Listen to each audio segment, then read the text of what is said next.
मानहियो जान से छोड़बो नहीं आसान से मरलो पछीन के ले अइबो भगवान से।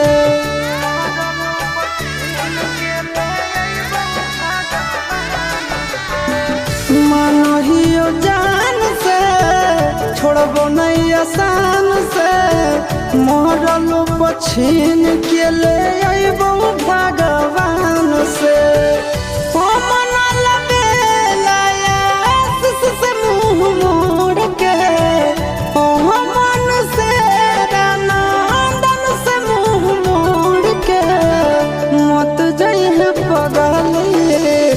पगला के छोड़ के मत जाइए पगला के छोड़ के।